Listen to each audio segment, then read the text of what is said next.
Hey, what's up everybody? This is 8-Bit Flashback. Today we're taking a look at an old school retro gaming watch. This is Super Mario Bros. 4, or it could also be called Super Mario World, and this was made way back in 1991. And I found this at a client's house that I was doing some home repairs in. This was just laying on the floor over in a corner, and I asked her if this was for sale. I told her I'm a huge fan of retro gaming, and I'd be very interested in buying this. She ended up being so happy with the repairs I did on her house, she ended up just giving me this watch as a tip, and I was very excited and thankful. But unfortunately, this watch does not work, and that's what I'm going to try to do today, is get this watch working. And I'm hoping the issue is just the battery, and if that's the case, this will be an easy fix. So let's get started and start taking this thing apart.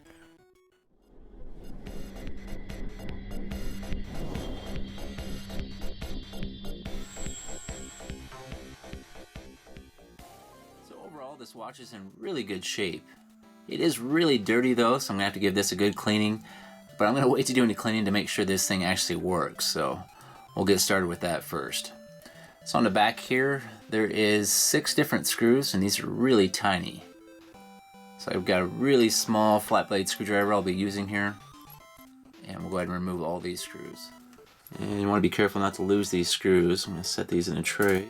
So I remember the first time I ever seen this watch, I think I was about 11 or 12 years old, and I wanted this thing really bad. They had this at Kmart, and this was over in the jewelry section in a glass case, and I just couldn't afford this. I was asking my mom, can I get this? Can I get this? She's like, no. But I did end up getting a game watch finally, but it was a WWF watch, and I think that was made by Tiger. That watch was still cool, and I played the heck out of it, but I always wanted one of these Nintendo watches. And now, after a couple decades, I finally have a Nintendo watch. Alright, time to take the cover off. So on the back of this plate, there's some sort of contact point, and I'm not really sure what this does. It does look a little bit corroded and dirty. So this might be an issue, but I'm going to start with the battery, then go from there. This right here is where the battery is located. And it does have a small metal cover that's on top of it, and that's secured with a screw. So I got to remove one more screw right there. And it looks like someone's opened this up before, because a lot of these screws are kind of stripped looking, and I'm having a hard time getting them off there. And this has an LR44 battery.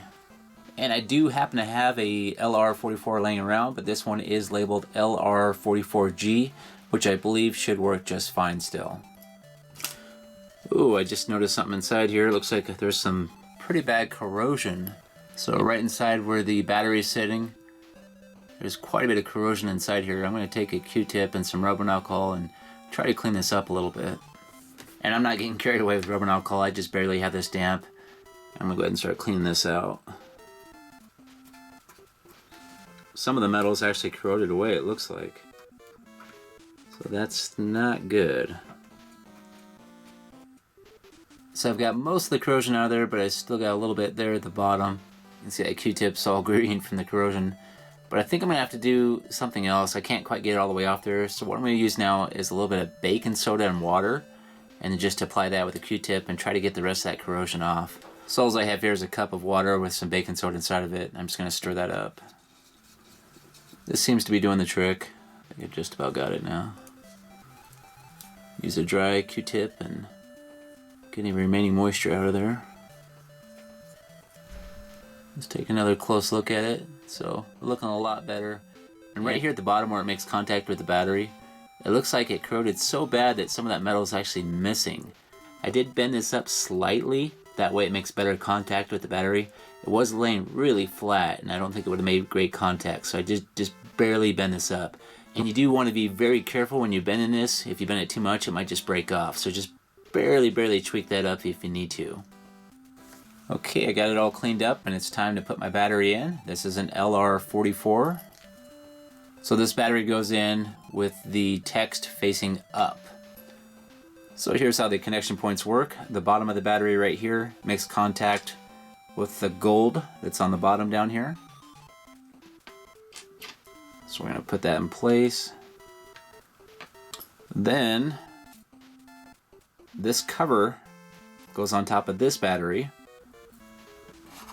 Then you put the watch cover on, and in the center here it makes contact with these two gold springs and also makes contact with the battery at the same time. Once all these points make contact with each other, the watch should then turn on, if the watch is any good.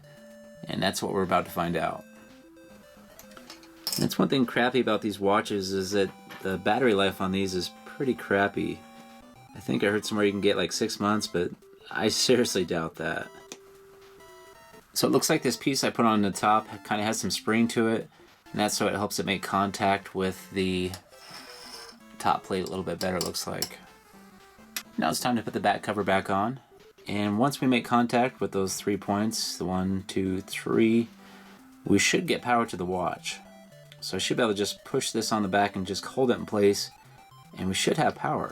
So I'm just going to hold it in place and then flip it around, and unfortunately it's not working. But I think I know what the issue is now.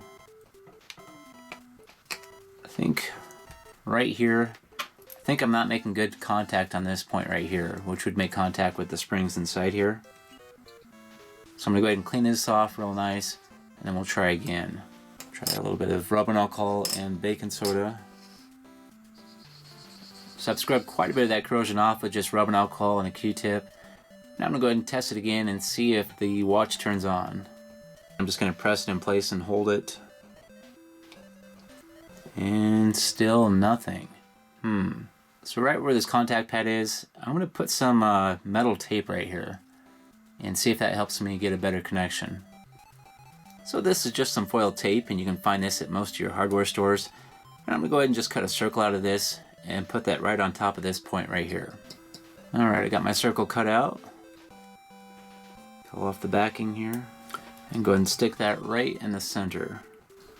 And hopefully this will do the trick and get me better contact. So now I'm going to put it on the back of the watch and we'll test again. And still nothing, huh? Alright, so I've removed that foil tape, and what's happening I think is we're just losing connection from here to this metal here, so I gotta figure out how to make a better contact still. So let's try another test here. With this back plate, what I'm going to do is make contact with both of the springs and the battery at the same time, and then we're going to see if we can see it turning on in the front. So I'm going to make contact with both of those springs and touch that battery, and guess what? We have power. So it's definitely a contact issue. So I gotta figure out how to make better contact on the back of this plate here. So I've confirmed that the watch will work if we have contact between the 3 points there, the 2 springs and the battery. So if I put a piece of foil tape that covers this area where the springs make contact and this area where it makes contact with the battery, then it should work. So we're going to try this one more time. So now what I have is a piece of foil tape shaped like a P, and that's going to cover the center area here plus the area where it makes contact with the battery. And I don't see any reason why it won't work now, so let's give this a try. We have the foil in place, we got it covering this area plus where it makes contact with the battery, and now it's time for one last test until the next one. So I'm just going to press this on the back, and let's see if it's working. And finally, it's working. So now we should be able to put that back cover back on. That was kind of a pain. So I'm going to carefully get all my screws back in the watch. These things are so tiny. Okay, I got that cover back in place and it appears to be in working order. And now it's time to go ahead and try playing it and see if it actually works. I don't think I've ever played this before, so I'm not quite sure how it works. It's like, if you push the mode button, I think that's it.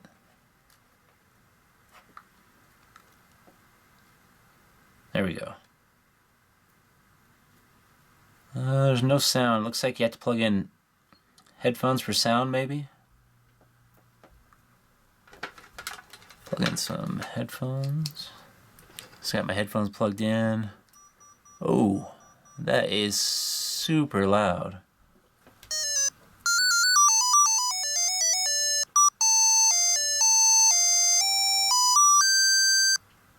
So that's great news. The watch actually works. And now it's time to clean this up. If we take a closer look, there's a bunch of gunk built up here and up here. So I'm just going to take a Q-tip and start carefully cleaning this. And you want to be careful if you use any type of rubbing alcohol not to go on any of the areas that have paint. So be sure to skip any of those areas. Like right here, you want to make sure to preserve all that. In these areas, just use some water with a little bit of soap and that should be just fine. Alrighty, I got it all cleaned up now. Looks quite a bit better. I'm gonna go ahead and put this on and try to play this on my wrist like it's meant to be played. You can tell I don't wear a watch because I'm having a hard time here. Alright, so I have one headphone by the camera, that way you can hear it somewhat. And let's see if I can actually play this with one hand like it's meant to be played.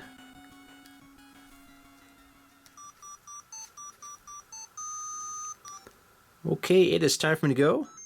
If you like this video, if you could, hit that like button and have yourself a great day. And I'll see you next time.